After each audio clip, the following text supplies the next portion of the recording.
Hi, and welcome back to our Advanced Squad Leader tutorial series.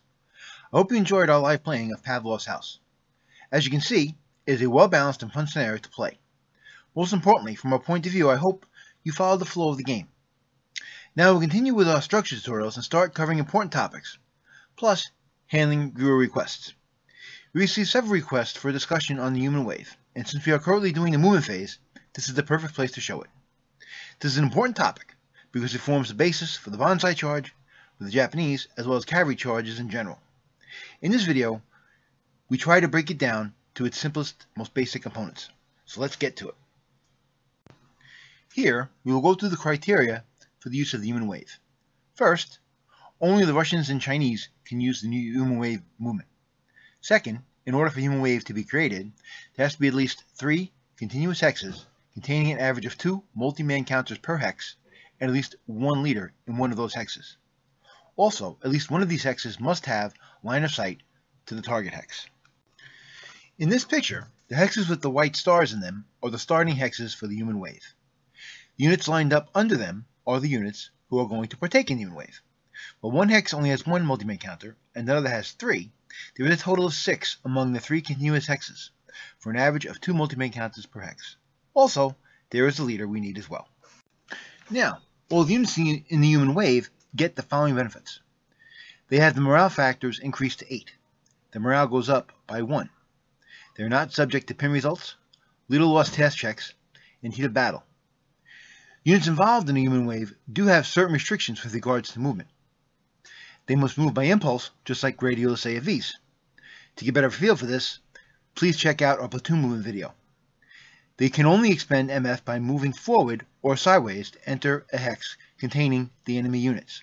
To see what that means, we have to go to the following picture. The 458s pictured here are going to be involved in human wave along a normal hex line.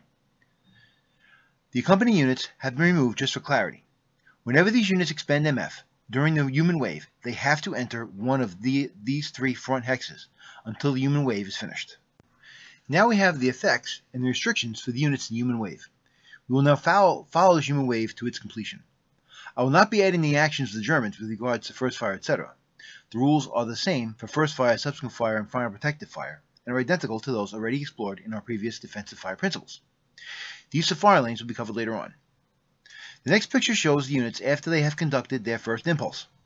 The white stars show where they started. The white hexes show the hex row that the Russian player has chosen that includes the target hex, and the 1 is the first MF expenditure.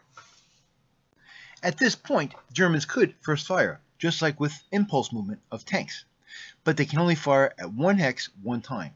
Even if a machine gun kept rate, it could not pick another target of the wave because all the units moved at the same time. The next frame shows the Russians at 2 MF. The German player could subsequent first fire at the closest unit if he wants, which could be either of the 2 adjacent units, or he could spray fire at both of them. In the next frame, all the units spend an additional 2 MF, so some of them could get into the building.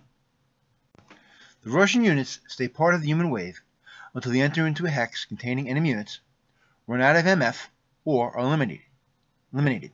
So in Impulse 5 and 6, the last unit enters the hex, and the Germans are in for a bad day. In our next example, we will show how the alternate green human wave works. The requirements, setup, and benefits we just saw in the normal green human wave apply to the alternate green human wave. The difference is that the units involved have front hexes and 2 side hexes. Units involved still have to move into forward hexes in each impulse, unless they have to move sideways to enter a hex containing enemy units. With that in mind, let's go through this human wave.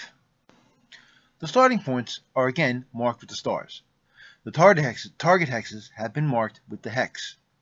The first impulse costs 1.5 MF because of the unit going through the green.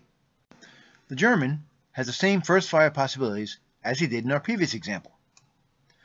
The next impulse brings us for a total of 2.5 MF. During the following impulse, they roll 4.5 MF because the units spent 2 MF to enter the hex containing the Germans. The units that entered the German hex have ended the human wave, while the unit to the right still has MF left, and now we use his side move to enter the same hex, for a total of 6.5 MF. I know the Russians now are suffering from overstacking and several other penalties, but I just wanted to show how the human wave worked. I hope this video helped with the human wave. If you like this video, like us on YouTube, subscribe to our channel, and check out our other videos. If you have any thoughts, questions, or suggestions, feel free to contact us at jdhobbies@live.com, www.antoinetteshobbies.com, and do a Google search for Jane D. Hobbies Massapequa Park for a look at our store. And like always, thanks for watching.